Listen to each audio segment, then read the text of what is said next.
If religion was a thing that money can buy, the rich would live and the poor would die. Ah, my trials, Lord, soon be over.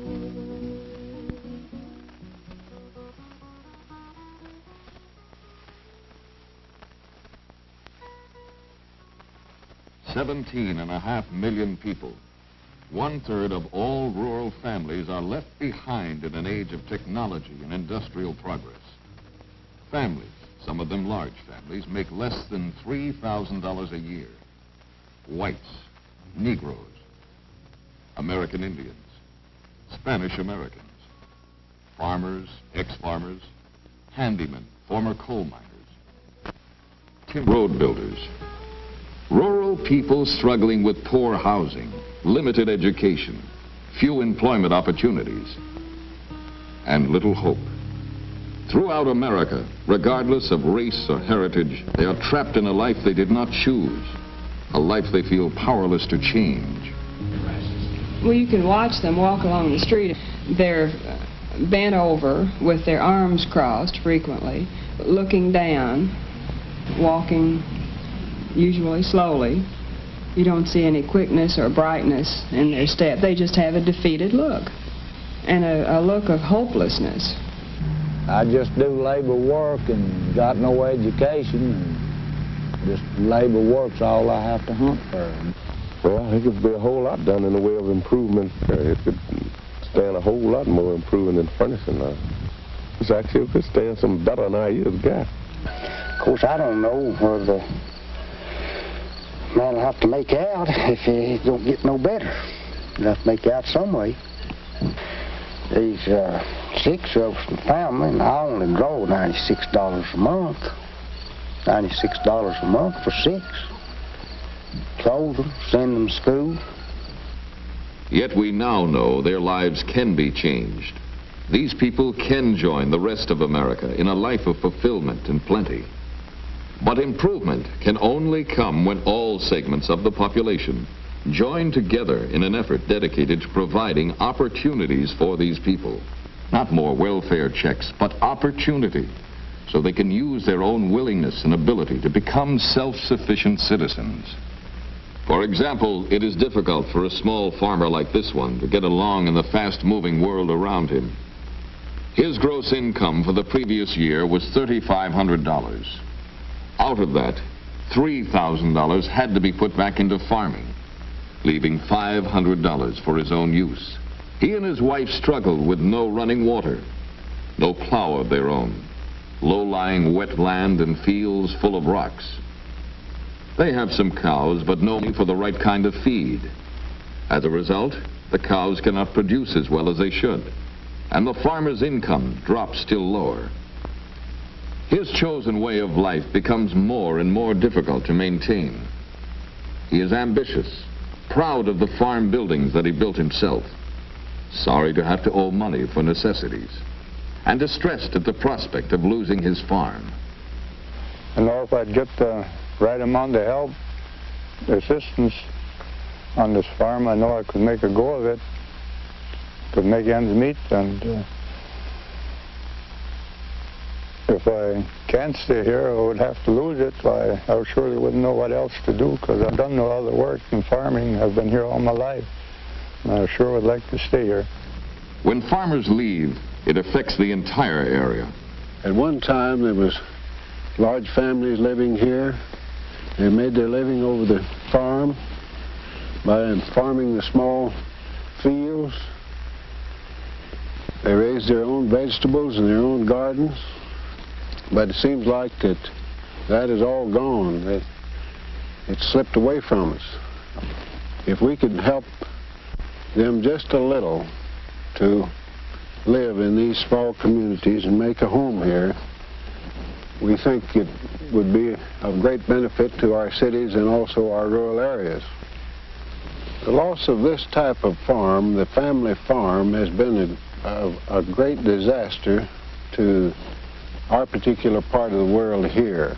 It has taken the people away from us. Our little communities, our towns have lost the trade and the business. The people have lost and the soil has lost. It's a losing proposition, and our whole philosophy of life out here, the family farm, is being destroyed. Some communities are seeking ways to help the farmers and keep them on the land.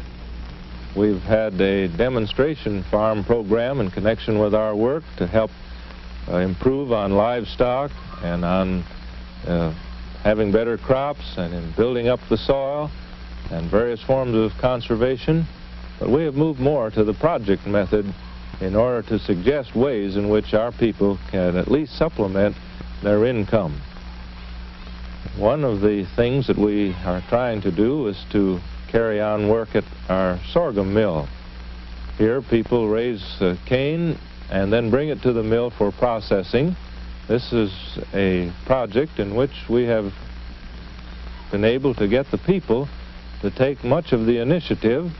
We have provided some leadership, however. We have a full-time director of economic development in our program. The purpose of this project, this sorghum project, is to help the people of this area to help themselves. What we are really trying to do is to help really two classes of people: those farmers who would bring cane in to the mill, and also to help those who might be able to work here at the mill. One of the firm convictions that we do have about our mountain people is that they do want to help themselves if given an opportunity. It doesn't necessarily have to be a sorghum project, but we feel one of the most important things is that local communities organize themselves and attempt to work at helping themselves together rather than depending on someone else to come in from the outside and furnish all the resources in terms of leadership and finances. It'll mean most when local communities can organize themselves and develop projects together.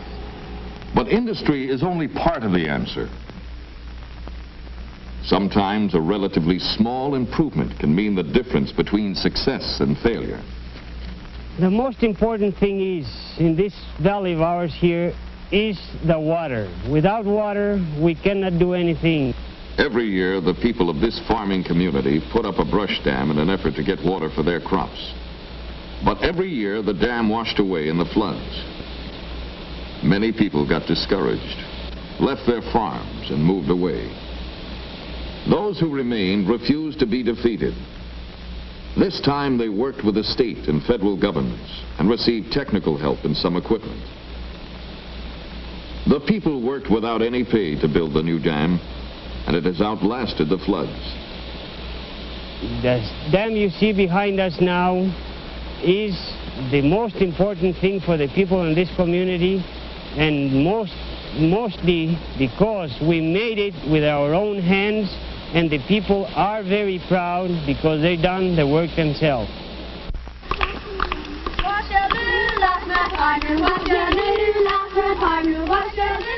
Rural poverty involves more than the specific problems of farmers.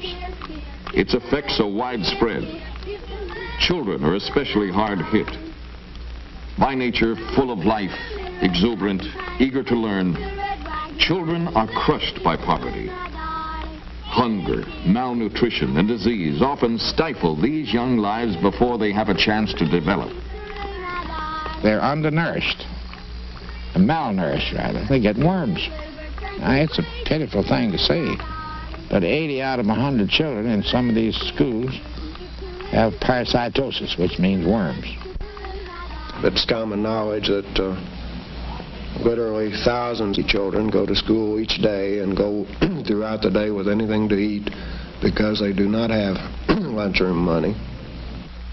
Well, I would love to see them have a hot lunch for one thing. Now, and their stuff out of a can, you know, and pour it out. And the children entering many others.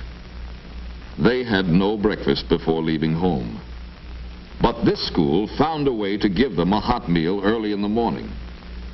The cafeteria staff is paid by the regular school lunch program, And the extra food is provided by the federal government. As a result, the children no longer have fainting spells, nor do they sit through a long day of classes on an empty stomach.